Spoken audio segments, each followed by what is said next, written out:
ಎಲ್ಲರಿಗೂ ನನ್ನ ನಮಸ್ಕಾರಗಳು. ನನ್ನ ಹೆಸರು ಅರುಂಧತಿ ಎಚ್. ನಾನು UKGಯಲ್ಲಿ ಓದುತ್ತಿದ್ದೇನೆ. ನನ್ನ ಶಾಲೆಯ ಹೆಸರು ಮಂಗಳ ವಿದ್ಯಾ ಮಂದಿರ, ಕೋಟೆ, ಕನಕಪುರ. ನಮ್ಮ ಇತಿಹಾಸದಲ್ಲಿ ರಾಮಾಯಣವು ಒಂದು ಪ್ರಮುಖ ಕಥೆಯಾಗಿದೆ.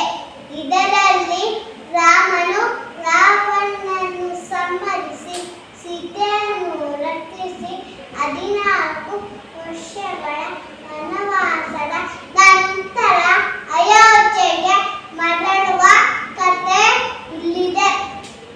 ಒಂದು ಕಾಲದಲ್ಲಿ ಸುಂದರವಾದ ಅಯೋಧ್ಯ ನಗರದಲ್ಲಿ ಜನರು ಭರವಸೆ ತುಂಬಿದ ಹೃದಯಗಳಿಂದ ಕಾಯುತ್ತಿದ್ದರು.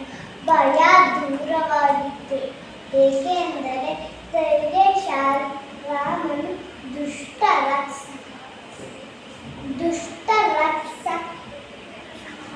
ರಾವಣನನ್ನು ಸೋಲಿಸಿ ತನ್ನ ಪ್ರೀತಿಯ ಪತ್ನಿ ಸೀತಾಮಾತೆಯನ್ನು ರಕ್ಷಿಸಿದನು. ತನ್ನ ನಿಷ್ಠಾವಂತ ಸಹೋದರ ಲಕ್ಷ್ಮಣನೊಂದಿಗೆ ರಾಮನು ಮನೆಗೆ ಬರಲು ಪ್ರಯಾಣವನ್ನು ಪ್ರಾರಂಭಿಸಿದನು. ಅವರು ಅಯೋಧ್ಯೆಯ ಬಾಗಿಲ ಬಳಿ ಬರುತ್ತಿದ್ದಂತೆ ಸುದ್ದಿ ಎಲ್ಲೆಡೆ ಹರಡಿತು. ರಾಮ ಬರುತ್ತಿದ್ದಾನೆ ಎಂದು ಇಡೀ ರಾಜ್ಯವೇ ಸಂತೋಷದಿಂದ ತುಂಬಿ ತುಳುಕುತ್ತಿತ್ತು.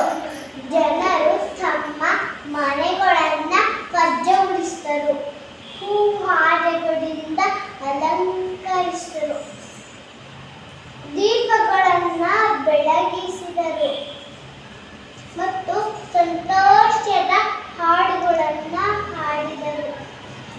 ರಾಮ, ಸೀತಾ ಮತ್ತು ಲಕ್ಷ್ಮಣ ಇವರು ಬಂದಾಗ ಜನರು ಪ್ರೀತಿಯಿಂದ ಮತ್ತು ನಡುಕದಿಂದ ಸ್ವಾಗತಿಸಿದರು. ಶ್ರೀರಾಮನು ಅಯೋಧ್ಯೆಯ ರಾಜನಾಗಿ ಪಟ್ಟಾಭಿಷೇಕವನ್ನು ಸ್ವೀಕರಿಸಿದನು. ಈ ರಾಮರಾಜ್ಯದ ಆರಂಭದಿಂದ ಅಲ್ಲಿ ನ್ಯಾಯ, ಶಾಂತಿ ಮತ್ತು ಸಮೃದ್ಧಿ ಪ್ರತಿಯೊಬ್ಬರ ಜೀವನದಲ್ಲಿ ನಡೆಸಿತು. ಆ ಸುಂದರ ದಿನವನ್ನು ಈಗ ದೀಪಗಳ ಹಬ್ಬ, ದೀಪಾವಳಿ ಎಂದು ಆಚರಿಸಲಾಗುತ್ತದೆ. ಧನ್ಯವಾದಗಳು. ಜೈ ಶ್ರೀ